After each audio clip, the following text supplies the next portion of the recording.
త్వరలో తెలంగాణలో స్థానిక సంస్థల ఎన్నికలు రాబోతున్నాయి. ఈ నేపథ్యంలో కాంగ్రెస్ చాలా వ్యూహాత్మకంగా ముందుకు వెళుతోంది సామాజిక వర్గాల ఈక్వేషన్స్ లో.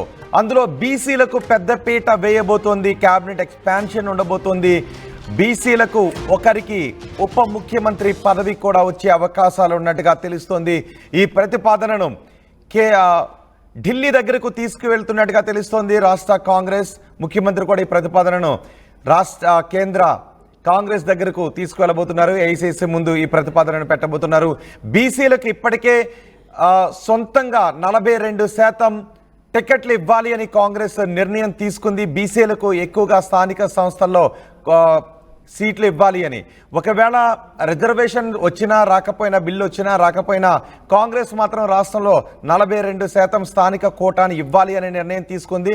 ఇప్పటికే తెలంగాణలో ఒక ఉప ముఖ్యమంత్రి ఉన్నారు. మరో ఉప ముఖ్యమంత్రి బీసీ సామాజిక వర్గానికి ఇవ్వాలి అని రాష్ట్ర కాంగ్రెస్ ఆలోచిస్తున్నట్టుగా తెలుస్తోంది.